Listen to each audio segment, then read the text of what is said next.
खुदा का कुरान कहता है वल्लज़ी युसव्विरुकुम फिल अरहामी कैफ़ यशा।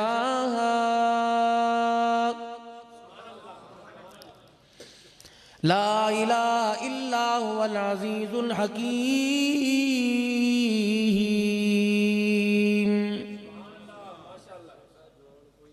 हो तसव्वुर, माँ के पेट के अंदर जरा जायजा ले, अल्लाह जल्ला शानू ने तुझे किस मटीरियल से बनाया। हल अता अलल इंसानी हीनुम मिनद दहरी लम यकुन शैअम मज़कूरा। इन्ना खलक़नल इंसाना मिन नुत्फ़तिन अमशाजिन नब्तलीहि फजअलनाहु समीअन बसीरा।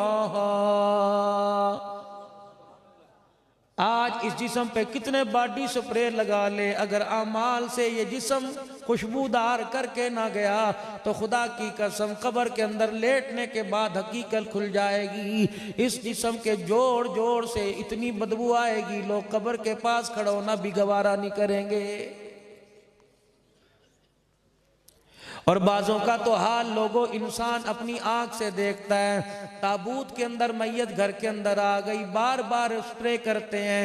यकीन जानो और तो और दूर की बात है, बाप को कब्र में उतारने के बाद, माँ को कब्र में उतारने के बाद जब मट्टी घर के अंदर मट्टी डाल के कब्र पे आते हैं, यकीन जानो बाज तो कब्रिस्तान के अंदर हाथ धो लेते हैं, बाहर घर आकर हाथ धो लेते हैं।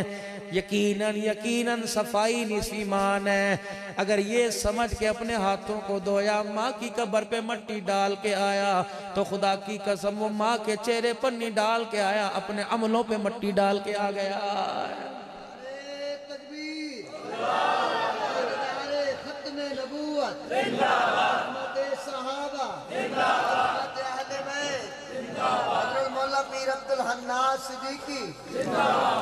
क्या जिंदाबाद।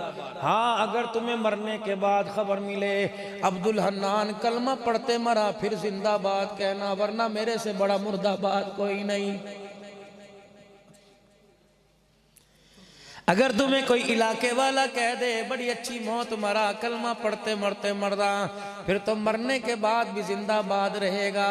खुदाए पाक की कसम, अगर कलमे की मौत ना मरा, लोग चेहरा देखते भी जाएंगे और बुराइयां भी करते जाएंगे।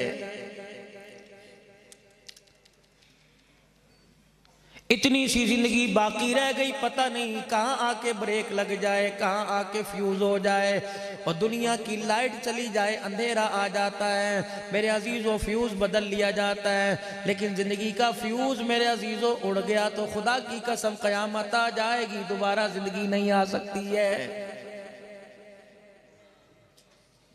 हो किस नबी के उम्मती सल्लल्लाहु ताला अलैहि वसल्लम।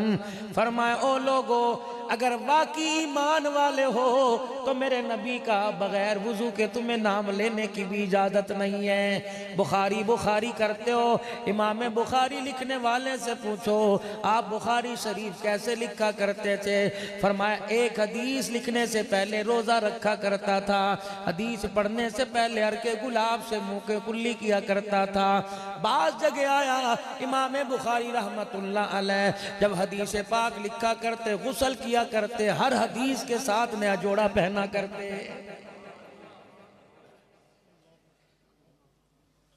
या तो मेरे अजीजों नान वाले ने भी लिखा हुआ है, मदनी नान साहब सुबह सुबह तंदूर से राख तो निकालता है, नबी के नाम से मक्खियों का गंध नहीं हटा रहा है। ए तेरा इसके मक्का मदीना कलात शाप, मदीना चिकन सेंटर, गंद लग रहा है। जिस नाम को अल्लाह ने कहा था ये दुकानों पे नहीं लिखा जाता, ये तो अर्श के माथे पे लिखा जाता है। ये नाम तुम दुकानों पर ना लिखो, ये नाम अपने सीने पे लिखो, ये नाम अपने माथे पे लिख लो, ताकि मरने के बाद जब तुम्हारा कफन से चेहरा बाहर निकले, तुम्हारे अंग अंग पर अल्लाह का नाम नजर आए, मोहम्मद का फरमान नजर आए। तो भाई कहां जा रहे हैं? किस नबी की उम्मती हो? अल्लाह अकबर। सैयदा आयशा रजी अल्लाह ताला अन्हा कहने लगी, फरमाती हैं हुजूर असर की नमाज के बाद घर तशरीफ लाए और फरमाया आयशा एक जनाजा आया हुआ है, आज तेरी बारी है, आज तुझे वक़्त देना है, अज़वाज मुतहरात में से आज तेरा हिस्सा है। ए आयशा आज मैं तेरे घर में वक़्त गुजारूंगा, लेकिन मुझे इतनी इजाज़त दे दे मैं मोहम्मद जनाजा पढ़ा के आ जाऊं। तेरा हक है ना, जिसे कुरान की आयतें पढ़ के अपने घर में लेके आए हो उसका भी कभी आपने हक पूछा है ना? बाबा डर लगता है आपके इलाके में तकरीर करने से, नाराज तो नहीं होगे बात कर दूं? मौलवी साहब केड़े पिंड जा रहे हो? फलाने पिंड, उत्थे ते इन्ने कतल हो गए ने। केड़े पिंड जा रहे हो? उत्थे ते इन्नी दुश्मनियां ने। यकीन जानो हम जब छोटे छोटे हुआ करते थे, कहाँ जा रहे हो? फलानी जगह जा रहे हैं। अच्छा वहाँ तो बहुत बड़े अल्लाह वाले रहते हैं। कहाँ जा रहे हो? फलानी जगह जा रहे हैं, वहाँ के लोग तो सारे हाजी हैं। कहाँ जा रहे हो? फलानी जगह जा रहे हैं। पता है उस नाम का नाम हाफिजाबाद क्यों रखा? वहाँ एक हाफिज साहब थे, अल्लाह जल्ला शान उन्हें हाफिजों से घरों को भर दिया था। यकीन जानो मैं औरों की बात नहीं करता, 9 हाफिज तो बल्कि 13 हाफिज तो मेरे घर के अंदर हैं, 12 या 13। जिस गली के अंदर, जिस मोहल्ले में हमारी गली है, 65 के करीब हाफिज तो उस मोहल्ले के अंदर हैं। मैं शहर की मेरे अजीजों बात नहीं करता, खुदाए पाक की कसम है, अपने नामों को अपने घरों की तख्तियों पर बट साहब बाद में लिखवाओ, मलक बाद में लिखवाओ, बुराए बाद में लिखवाओ, विरक बाद में लिखवाओ, मलिक बाद में लिखवाओ, और रातों को उठ उठ के अल्लाह के दरबार में मांगो या इलाहुल आलमीन मेरे मकान के दरवाजे पे बट ना लिख दे बल्कि हाफिज कुरान लिख, मेरे मकान के दरवाजे पे हाजी साहब लिख दे, मेरे मकान के दरवाजे पे। ओ लोगो तुम अल्लाह वाले दी हट्टी तो बनाते हो, अल्लाह वालों का मकान भी बना के दिखा दो। क्या मतलब? अगर बेटी को देखे कुरान पढ़ती नजर आती है, जवान को देखे रातों के मुसल्ले पे नमाज पढ़ता नजर आता है। थोड़ा सा बदलो अपने घरों को भाई, बहुत गंद है घर के अंदर। अगर अल्लाह को हमने अपने घर में याद करना हो, कहां याद करोगे? ड्राइंग रूम में चले जाओ, डाइनिंग हॉल में चले जाओ, बेडरूम में चले जाओ, स्लीपिंग रूम में चले जाओ, टीवी लॉन में चले जाओ, हर जगह इतना बड़ा ताबूत रखा हुआ है। अब तो पता नहीं, उलमाए किराम से अर्ज करूंगा, मिंबरों पे जोर दें, कॉलोनियां बना रहे हैं, जितने टॉन कट रहे हैं, जितनी सोसाइटियां बना रहे हैं, आपने देखा हो घोड़े, बांदरों, कुत्तों, बिल्लों की तस्वीरें हैं। कुरान सर पे रख कर मैं कसम उठा के कहूंगा, जब ऐसी मूर्तियां मौजूद हो उस घर, उस टॉन में रहमत वाला फरिश्ता आया ही नहीं करता है।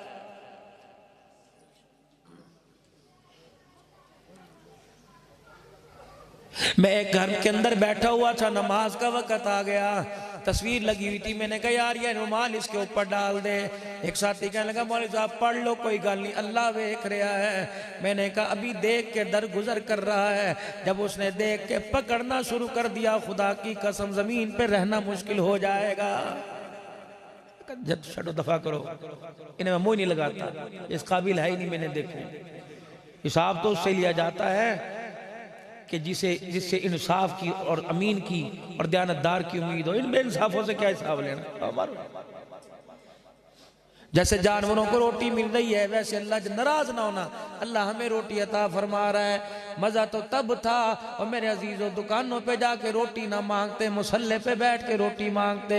दुकानों पे रोटी मिली, खाई, हार्ट अटैक हो गया। खुदा की कसम मुसल्ले पे बैठ के रोटी मांगते, नमाज पढ़ने वाली रोटी पकाती, नमाज पढ़ने वाला रोटी खाता, फिर पकाने वाली और खाने वाले को अल्लाह मुसल्ले पे खड़े होकर तहज्जुद की नमाज की तौफीक अता फरमाता।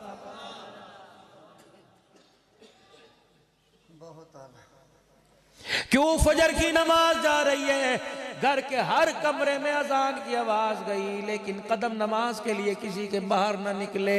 हाजी साहब 4 नमाजें पढ़ते हो, 5वीं क्यों नहीं पढ़ते? और जी सोता हूं मेरी आंख नहीं खुलती। आंख खुलने की बात नहीं, चारों तरफ बेनमाजी लेटे हुए हैं, उनकी नहूसत तुझे सुबह उठने नहीं दे रही है।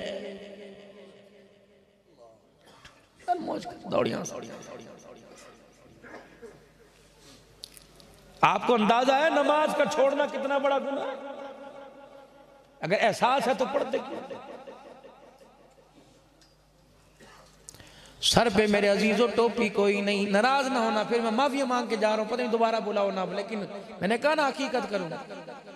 अल्लाह अपने सामने खड़ा करता है, फरमाया नेक जगह पे खड़ा हो, नंगा सर ना, सर को कज टोपी पहन के खड़ा हो।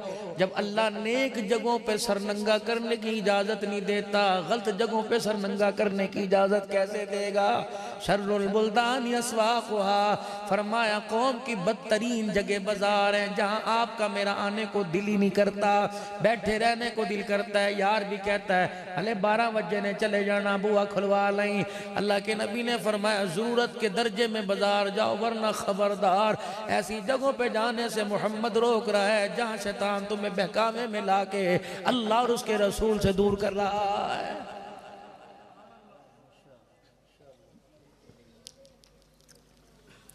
ये मैं मर्ज बतला रहा हूं। सब्जी वाला आया, तरकारी वाला आया, फ्रूट वाला आया, कौन बाहर निकल के आ रही है? ये वही है जिसके सर के ऊपर कुरान का साया था। ये वही है जिसे भाई ने दरवाजे पे देख के घूर के कहा चल अंदर, कितने कड़ी है, आज तेरी इज्जत कहाँ रुली पड़ी है? तो दुकान पे, तेरी इज्जत बाजार में। ये सारे उलमाए कराम, इनमें मुफ्तियान कराम भी होंगे। फरमाया जब औरत नमाज पढ़े, अच्छी तरह चादर सर के ऊपर ले, सारे बालों को यूं करके छुपाए, फिर अल्लाहु अकबर कहे तो चादर के अंदर हाथ दे, हाथ बाहर ना निकाले, अल्लाहु अकबर चादर के अंदर ही करे। जब रुकू करे तो अपने बाजुओं को खोले ना, समेट के रखे। जब सजदा करे तो अपने बाजुओं को कमर सीने के साथ लगा के रखे। उठ के सजदा करने की इजाजत नहीं। सजदा इस तरह कर तेरी टांगे और पिंडलियां आपस में जुड़ी हों, ताकि तेरे पैरों पर भी किसी गैर महरम की नजर ना पड़े। मुझे ईमानदारी से बताओ, मौला यहया ताहिर की दावत पर आने वालों, जो अल्लाह अपने सामने हाथ खोलने की इजाजत नहीं देता, वो बाजार में गैर महरम के सामने चेहरा खोलने की इजाजत कैसे देगा? खबरदार हाथ नहीं खोलने। या अल्लाह मर्दों इसी तरह पढ़ो। फरमाया जब तू नियत बांधेगा तो हाथ खोलना, चादर से निकाल के करना। बेटी मेरी बंदी तूने कोई नहीं करना। अच्छा अल्लाह कौन? अना मुहम्मदुर रसूलुल्लाह, सबको सल्लल्लाहु अलैहि वसल्लम। औरतें हैं ना मौजूद? सुनो मेरी बहनों जी, आ जाओ। बाज़ जगह तो शरीयत इतना सख्त हुक्म देती है, बीवी कमरे में अकेली बैठी हो, तुम्हें दरवाजा बगैर बजाए अंदर जाने की इजाजत नहीं। बीवी के पास भी पढ़ लेना तफसीर, ला तदखुलू ब्यूतन गैर ब्यूतिकुम साकिब फइल्लम तजिदू, पढ़ लेना सारी। और जरा मुंह चक के आ जा बाजी मोटरसाइकिल ते मैं तेनू लेके जावा।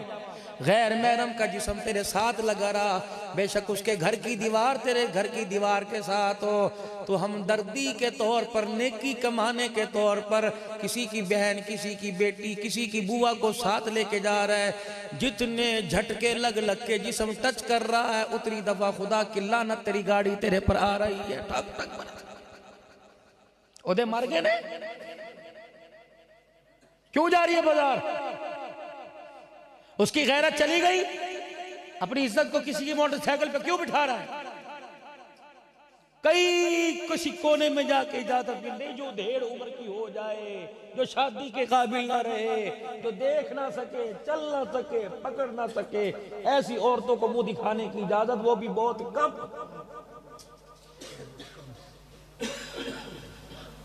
कोई गलती हो जाए तो माजरत के फौरन टोक देना। देखो मैं तो पढ़ा लिखा इतना कोई नहीं भाई, फकीर सा, आप लोगों की नकल उतारता हूं, जो आप लोगों की सुनता हूं तो आगे बयान कर देता।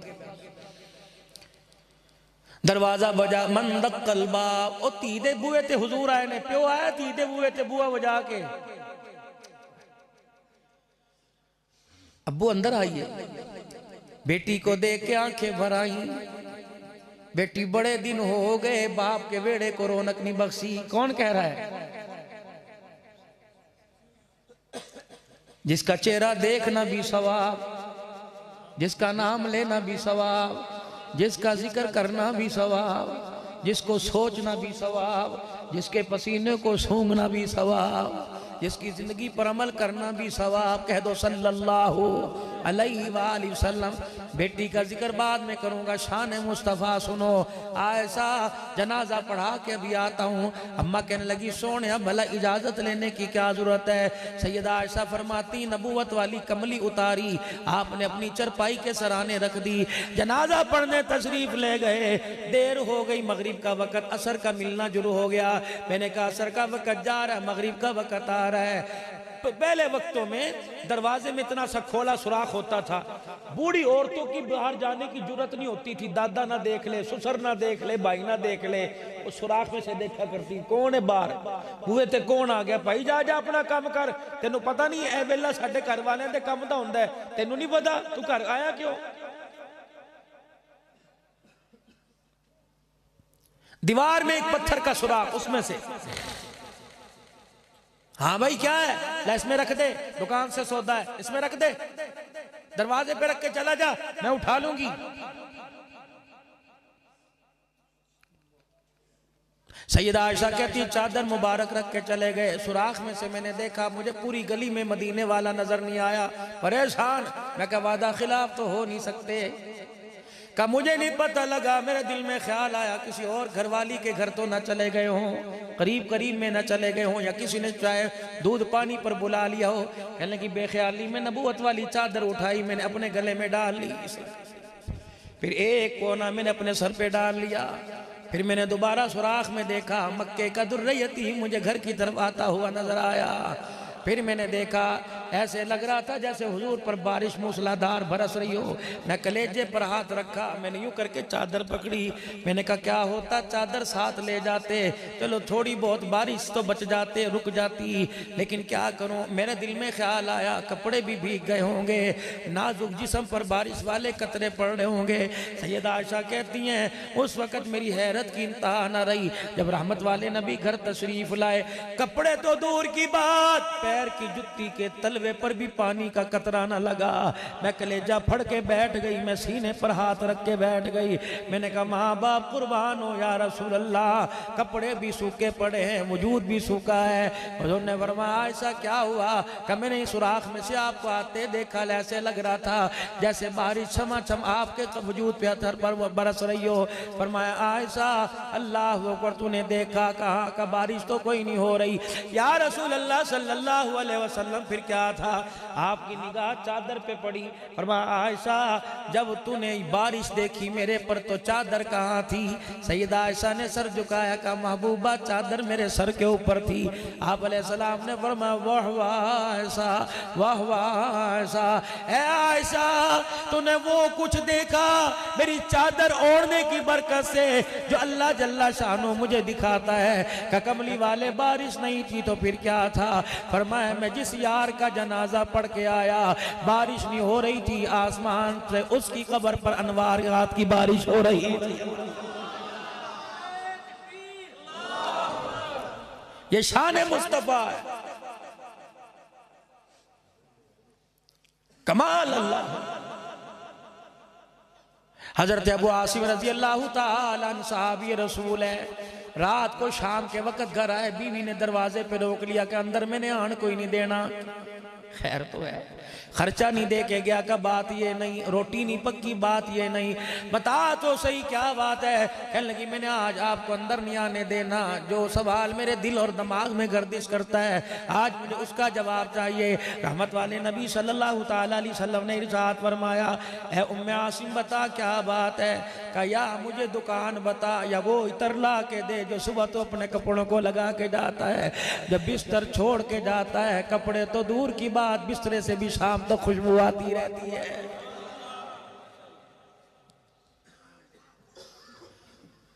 उम्मे आसिम कहती है मैंने ये कह के वो आसिम के चेहरे को देखा, आंखें लोल, आंसू टप टप। मैंने हाथ पकड़ा, मैंने कहा ऐसी बात तो नहीं की जिससे तेरा दिल दुखा हो। अल्लाह की बंदी तूने ऐसी बात ही कह दी, दिल नहीं दुखा बल्कि दिल टोटे टोटे टुकड़े टुकड़े हो गया। कहने लगी हुआ क्या? तेरे जाने के बाद मैंने तेरी खुफिया जगह वाली अलमारी देखी, तेरे बिस्तर के नीचे तकिया हटा के गद्दा उठा के देखा, तेरे कपड़े जहाँ पड़े होते हैं मैंने वहाँ देखा, जहाँ जरूरत की चीजें खास रखता है मैंने वहाँ देखा। रब्बे अकबर की कसम मुझे इतर कहीं नजर नहीं आया। ये पैसे मेरी जमा पूंजी ले ले या मुझे इतर ला के दे, वरना खादमा के साथ इतर लेने चली जाऊंगी, वो मुझे दुकान बता दे। अब आसिम रो रहे हैं, रो के कहने लगे मैं तुझे कहाँ से बतलाऊं के इतर मिला करता था। अल्लाह की इज्जत की कसम, जिस मार्केट से इतर मिला करता था वो मार्केट ही बंद हो गई है। उम्मे आसिम कहने लगी क्या मतलब? का ये इतर नहीं था, मोहम्मद अरबी सल्लल्लाहु अलैहि वसल्लम के हाथों का कमाल था। कहने लगी ऐसा कमाल? उनके जाने के बाद इस कमाल का ज़ुहूर हो रहा है? कहा हाँ, गर्मी का मौसम था, मुझे मस्जिद नबवी में बैठा हुआ था, मुझे पसीना आ रहा था, जगह जगह पसीने की वजह से जिस्म पे खारिज खुजली हो रही थी, जहां हाथ से खारिज करता इतना इतने दाने निकल आते, और दाने में खुजली करते करते मुझे बड़ा मजा आया, मैं परेशान था। रहमत वाले नबी की अचानक मेरे पे निगाह पड़ी। अल्लाह के पाक पैगंबर सल्लल्लाहु अलैहि वसल्लम ने मुझे देख के फरमाया अबू आसिम क्या है? मैंने कहा कमली वाले गर्मी दाने की वजह से खारिश हो रही है और ये जिस्म में बेचैनी है। पता है रहमत वाले नबी सल्लल्लाहु अलैहि वसल्लम ने मुझे अपने पास बुलाया, मैं हुजूर के करीब आ गया। हुजूर अलैहिस्सलाम जिस हालत में बैठे थे आपने वो हालत बदल ली और आलती पालती यानी चौकड़ी मार के बैठ गए। आपने फरमाया जरा अपने वजूद को नंगा तो कर, जरा अपने जिस्म से कुर्ता तो उतार। मैंने कुर्ता उतारा, जैसे माए बच्चों को गोद में लेती हैं, कमली वाला मुझे ऐसे गोद में लेके बैठ गया। अल्लाह अकबर। उस वक्त मुझे गोद नजर नहीं आ रही थी, जन्नत का बाग नजर आ रहा था। मैं रसूलुल्लाह सल्लल्लाहु अलैहि वसल्लम की गोदी में बैठा हुआ, अल्लाह के पाक पैगंबर ने अपने दोनों हाथ की हथेलियां अपने मुंह होठों तक ली और इधर भी जुबान से लाबे दहन लगाया, इधर भी लाबे दहन लगाया, थूक मुबारक। फिर उन्हें यूं करके हाथों में मसला, एक हाथ मेरे सीने पर लगाना शुरू कर दिया, एक हाथ मेरी कमर पे मलना शुरू कर दिया। थोड़ी देर के बाद जहां पसीना आ रहा था वहां से खुशबू के हुल्ले आने लग गए। फिर रहमत वाले नबी ने फरमाया अबू आसिम बता तेरे दानों का क्या हाल है? मैंने अपने जिस्म पे हाथ फेरा, अल्लाह की इज्जत की कसम दाने तो दूर की बात है, खारिश तो दूर की बात है, हुजूर का लहाब लगने की वजह से जिस्म से दानों का निशान खत्म हो गया। फिर गुंबद खजरा सैयदा आयशा के हुजरे की तरफ अबू आसिम मुंह करके रोने लग गए, कहने लगे ओ मेरी घरवाली ये खुशबू का कमाल नहीं, ये मोहम्मद के थूक का कमाल है, ये शान मुस्तफा। अल्लाह। प्रोग्राम में मुस्तफा क्या, दरवाजा बजा, मंदक कलबा, जी अब्बू अंदर तशरीफ ले आओ। कैसा वो मंजर होगा? आज बापों के घर से बेटियां रोती हुई जाती हैं। कायनात का नबी बेटी को लेने के लिए आया, कहा मेरे घर के वेड़े को आके आबाद कर। दुनिया के वेड़ों को आबाद करने वाला बेटी को कह रहा है मेरे घर के वेड़े को आबाद कर। जब से तू गई घर में हंसने वाला कोई नहीं रहा है। आ जा, इक्को दे रहेगी इसलिए आ जा। अब्बा खैर तो इतना प्यार का बेटी एक गुजारिश है, आज तेरा बाप तुझे लेने के लिए आया, चल 2-4 दिन घर गुजार ले। अब्बू जी पानी पियो पिलाऊंगी, लस्सी पियो पिलाऊंगी, दूध पियो, जो घर में रूखी सूखी है खिलाऊंगी पिलाऊंगी। बाप बेटी का प्यार देखना हो तो आओ 1450 साल पहले दिखाऊं। अबू अय्यूब के दस्तरखान पे बैठ के खाना खा रहे हैं, अबू बकर खा, उमर खा, मिक़दाद बिन अस्वद खाओ, अली खाओ, हुजूर आप क्यों नहीं खाते? फरमाया बेटी भूखी है, मैं मोहम्मद से लुकमा चबाया नहीं जाता। बिलाल जी आमना के लाल रोटी पर सालन रखा, रोटी की पुड़ी बना के दी का चुपके से फातिमा को दिया। मेरा तो 4 दिन का फाका, पता नहीं मेरी फातिमा का कितने दिन का फाका होगा। बहन दरवाजे पर आई और आके कहने लगी प्रावा कि फिर मंगन आ गई हैं। उसका दिल ही टूट गया। बहन दरवाजे पे आई, भाई ने देख के कह दिया मंगते दरवाजे पे आ गए ने। उसने वापसी पे गुजरते हुए गाड़ी की खिड़की में से मुंह निकाला और कहा, ऐ हवा, बाप को पैगाम दे देना कि आज तेरी औलाद ने घर के दरवाजे पर खड़े होने का हक छीन लिया।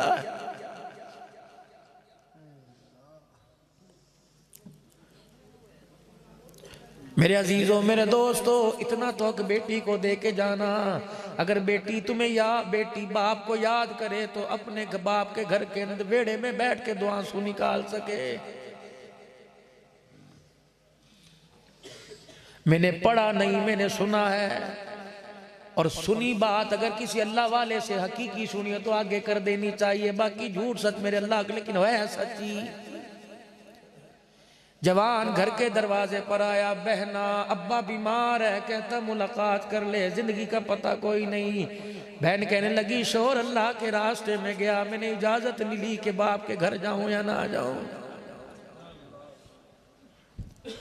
तेरे साथ रिश्ता माँ ने जोड़ा, शोहर के साथ रिश्ता मुस्तफा ने जोड़ा है।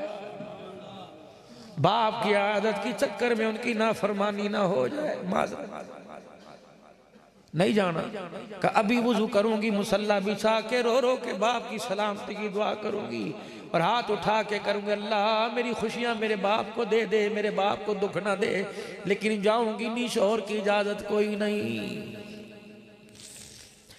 कुछ अरसे के बाद खबर आई, जो तेरी राह तक रहा था, तकते तकते उसकी आज आंखें बंद हो गई। कहने लगी, भाई बाप का आखिरी दीदार करने को तो दिल करता है, लेकिन खामिद से ये हक मांगना भूल गई। मक्के जा मस्जिद नबवी में आमना का लाल सोना लजपाल नबी बैठा होगा और सारा जाके किस्सा सुना दे और बतला दे, जाऊं या ना जाऊं। रहमत वाले नबी ने फरमाया, अगर खुदा के अलावा सजदा होता तो शोहर को होता। इतना हक इस अज़वाजी जिंदगी में मैं मोहम्मद भी मदाखलत नहीं कर सकता।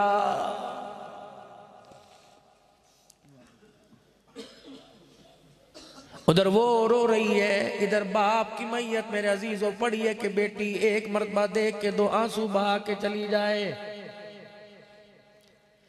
थोड़ी देर के बाद घर के पास शोर हुआ, दरवाजा बजा, का बहन तू तो नहीं आई, बाप अपना चेहरा दिखाने तुझे खुद आ गया।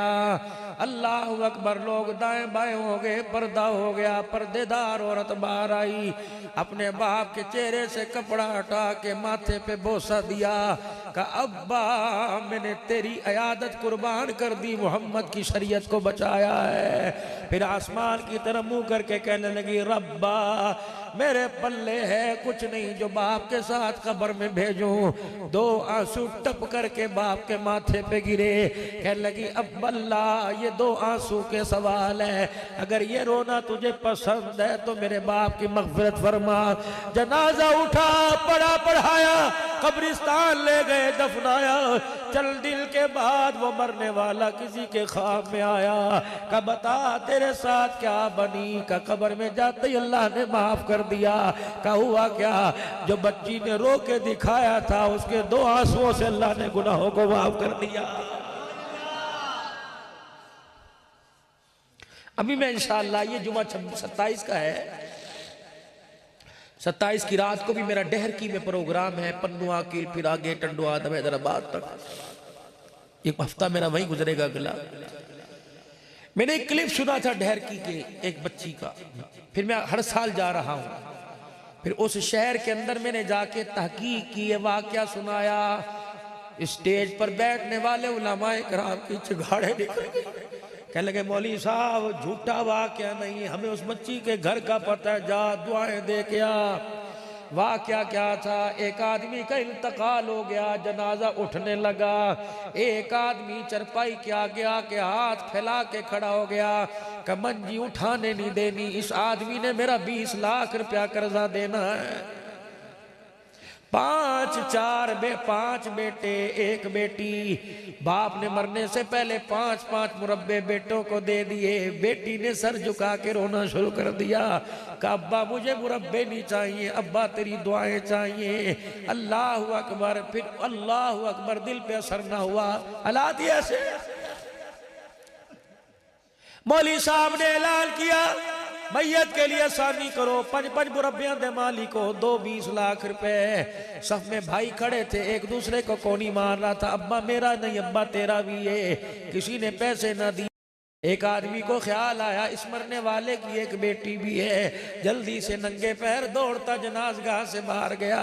जाके जिस घर से जनाजा उठा था कहने लगा ये क्या हुआ? कहा आज अपने बाप की मैयत को तू ही सौखी कर दे। भाइयों बेटों की तो गैरत उजड़ गई। कहने लगी चाचू क्या हुआ? कहा अभी तक जनाजा नहीं पड़ा।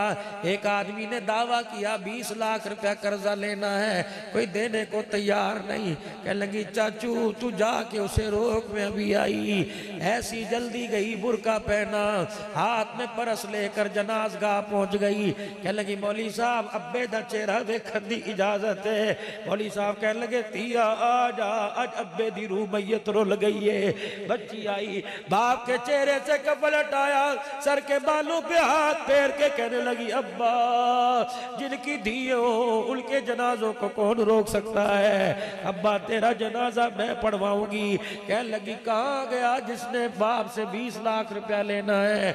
वो आदमी कहने लगा मैंने लेना है। अपने परस की जिप खोली, एक चाबी निकाली, कहा बरावा इतनी तो इजाजत दे दे मैं इस अपने मकान से अपने कपड़े निकाल सकूं। अगर इतनी भी इजाजत नहीं, फलानी जगह ये नंबर मकान का है, ये मकान बेच ले, मैं इजाजत देती हूँ। मेरे बाप का कर्जा उतार ले, जनाजा पढ़ाने की इजाजत दे दे। वो जिसने 20 लाख रुपया लेना था चगाड़े मार के रोने लगा। कहो बच्ची जिन्हां दी धीआं इन्नी मुकदरा वाले होण उन्हां दे प्यो जहन्नम विच नहीं जाया कर दे। कहने लगा खुदा की कसम मैंने कर्जा लेना नहीं, मैंने कर्जा देना था। मुझे इन वारसों में से कोई वारिस नजर ना आया। ये सारा ड्रामा मैंने इसलिए किया मुझे कोई हकीकी वारिस नजर आए। अल्लाह अकबर, मुझे माल वाले नजर नहीं आए, मुझे आंसू बहाने वाली नजर आई है। ये 20 लाख रुपया ले, अल्लाह अकबर, तेरे बाप की आसानी नहीं हुई, कर्जा दे के मेरी आसानी हो गई है।